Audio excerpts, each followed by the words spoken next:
Assalamualaikum warahmatullahi wabarakatuh. Pada suatu hari, Fudail memohon kepada seseorang, "Demi Allah, ikatlah kaki dan tanganku, kemudian bawalah aku ke hadapan Sultan agar ia mengadiliku karena berbagai kejahatan yang pernah kulakukan." Orang itu memenuhi permohonan Fudail.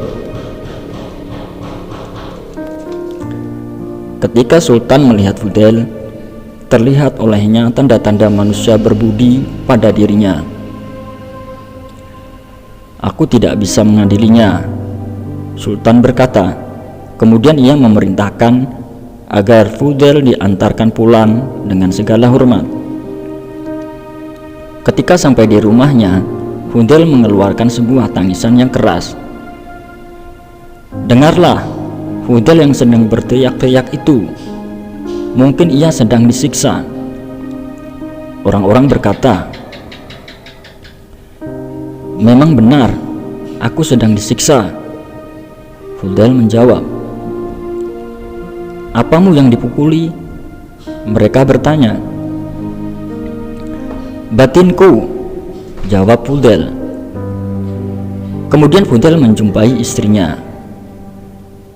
"Istriku," katanya, "aku akan pergi ke rumah Allah. Jika engkau suka, engkau akan kubebaskan." Tetapi istrinya menjawab, "Aku tidak mau berpisah dari sisimu. Kemanapun engkau pergi, aku akan menyertaimu." Maka berangkatlah mereka ke Mekah. Allah yang Maha Kuasa telah memudahkan perjalanan mereka. Di Mekah mereka tinggal di dekat Ka'bah dan bisa bertemu dengan beberapa orang suci.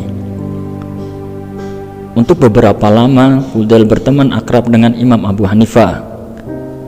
Mengenai kekerasan disiplin diri Fudail telah banyak kisah-kisah yang ditulis orang. Di kota Mekah, terbukalah kesempatan bagi Fudail untuk berkhutbah dan penduduk kota senantiasa berbondong-bondong untuk mendengarkan kata-katanya. Nama Fudail segera menjadi buah bibir di seluruh pelosok dunia, sehingga sanak keluarganya meninggalkan Bawat menuju Mekah untuk menemuinya. Mereka mengetuk pintu rumah Fudail, namun Fudail tidak menjawab. Mereka tidak mau meninggalkan tempat itu.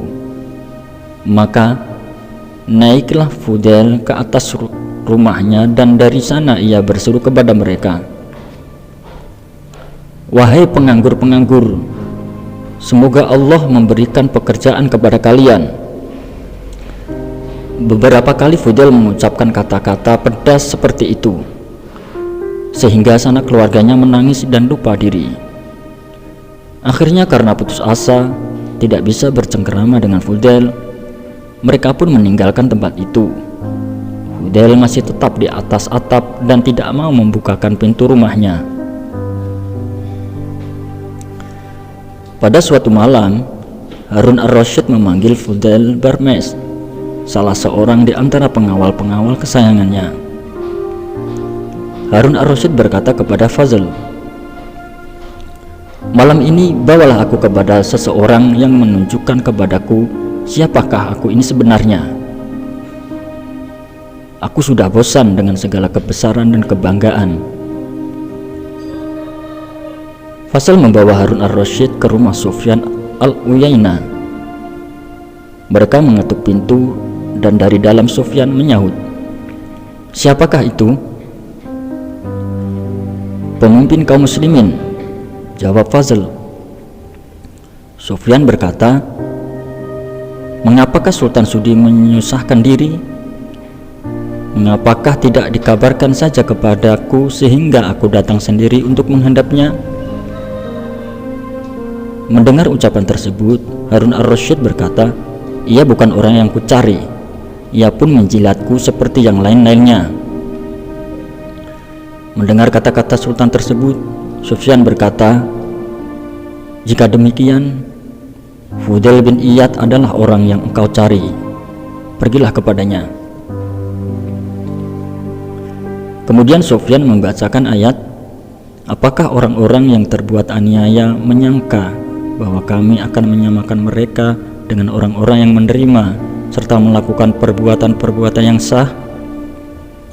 Harun ar-Rasyid menimpali, seandainya aku menginginkan nasihat-nasihat yang baik, niscaya ayat itu telah mencukupi. Kemudian mereka mengetuk pintu rumah Fudail. Dari dalam Fudail bertanya, siapakah itu? Pemimpin kaum muslimin, jawab Fazl. Bukankah suatu kewajiban untuk mematuhi para pemegang kekuasaan? Setelah Fazl, jangan kalian menggangguku, seru Fudail. Tidak ada sesuatu hal yang disebut kekuasaan, jawab Fudail. Jika engkau secara paksa mendobrak masuk, engkau tahu apa yang engkau lakukan. Harun ar-Rasyid melangkah masuk. Begitu Harun menghampirinya, Fudail meniup lampu hingga padam agar ia tidak bisa melihat wajah Sultan.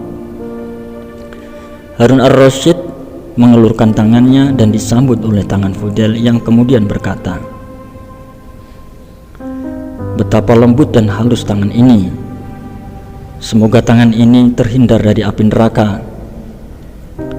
Setelah berkata demikian, Fudail berdiri dan berdoa. Harun ar-Rasyid sangat tergugah hatinya dan tidak bisa menahan tangisnya. Katakan sesuatu kepadaku, Harun memohon kepada Fudail. Fudail mengucapkan salam kepadanya dan berkata, leluhurmu, pamannya Nabi Muhammad, pernah meminta kepada Nabi, jadikanlah aku pemimpin bagi sebagian umat manusia. Nabi menjawab, paman, untuk sesaat aku pernah mengangkatmu menjadi pemimpin dirimu sendiri.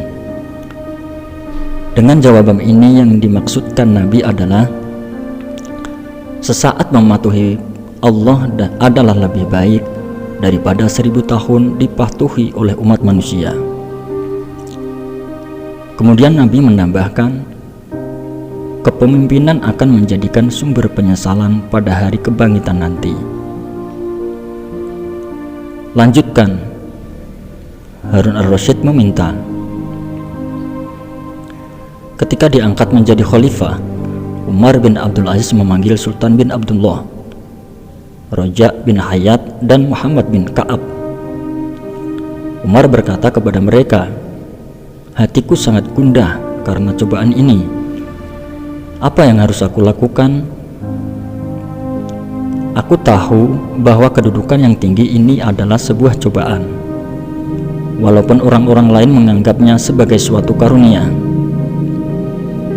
Salah seorang di antara ketiga sahabat Umar itu berkata, bila engkau ingin terlepas dari hukuman Allah di akhirat nanti, pandanglah setiap muslim yang lanjut usia sebagai ayahmu sendiri, setiap muslim yang remaja sebagai saudaramu sendiri, setiap muslim yang masih kanak-kanak sebagai putramu sendiri, dan perlakukan mereka sebagaimana seharusnya seseorang memperlakukan ayahnya, saudaranya, dan putranya. Lanjutkanlah, Harun ar-Rasyid meminta lagi, anggaplah negeri Islam sebagai rumahmu sendiri dan penduduknya sebagai keluargamu sendiri. Jenguklah ayahmu, hormatilah saudaramu, dan bersikaplah baik kepada anakmu. Aku sayangkan jika wajahmu yang tampan ini akan terbakar hangus di dalam neraka. Takutlah Allah dan taatilah perintah-perintahnya. Berhati-hatilah dan bersikaplah bijaksana, karena pada hari kebangkitan nanti Allah akan meminta pertanggungjawabanmu terkait dengan setiap muslim, dan dia akan memeriksa apakah engkau telah berlaku adil kepada setiap orang. Apabila ada seorang wanita tua yang tertidur dalam keadaan lapar, di hari kebangkitan nanti ia akan menarik pakaianmu dan akan memberi kesaksian yang memberatkan dirimu. Harun ar-Rasyid menangis dan sangat getirnya sehingga tampak ia akan jatuh pingsan. Melihat hal ini, Wazir Fazl menyentak Fudail. "Cukup, engkau telah membunuh pemimpin kaum muslimin." "Diamlah, Haman. Engkau dan orang-orang yang seperti engkau inilah yang telah menjerumuskan dirinya. Kemudian engkau katakan aku yang membunuhnya. Apakah yang kulakukan ini suatu pembunuhan?" Mendengar kata-kata Fudail ini, tangis Harun ar-Rasyid semakin menjadi-jadi. "Ia menyebutmu Haman," kata Harun ar-Rasyid sambil memandang Fazl, "karena ia menyamakan diriku dengan Fir'aun."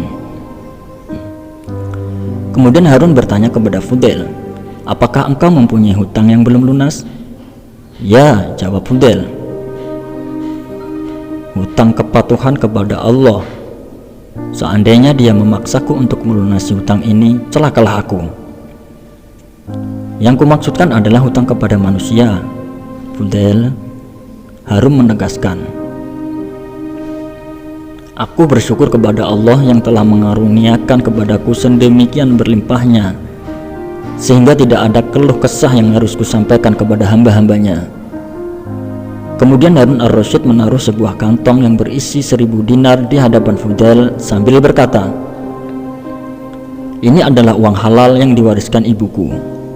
Tetapi Fudail mencela, "Wahai pemimpin kaum muslimin, nasihat-nasihat yang kusampaikan kepadamu ternyata tidak ada gunanya.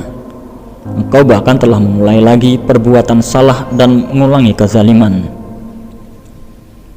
"Perbuatan salah apa yang telah kulakukan?" tanya Harun ar-Rasyid. "Aku menyerumu ke jalan keselamatan, tetapi engkau menjerumuskanku ke dalam godaan. Bukankah hal itu merupakan suatu kesalahan? Telah kukatakan kepadamu, kembalikanlah segala sesuatu yang ada padamu kepada pemiliknya yang berhak. Tetapi engkau memberikannya kepada yang tidak pantas menerimanya. Percuma saja aku berkata-kata." Setelah berkata demikian, Fudail berdiri dan melemparkan uang-uang emas itu keluar. "Benar-benar seorang manusia hebat," Harun ar-Rasyid berkata ketika ia meninggalkan rumah Fudail. "Sesungguhnya Fudail adalah seorang raja bagi umat manusia. Ia sangat belak-belakan dan dunia ini terlampau kecil dalam pandangannya." Demikianlah kisah Fudail bin Iyad. Semoga kita semua dapat mengambil hikmah dan pelajarannya. Wassalamualaikum warahmatullahi wabarakatuh.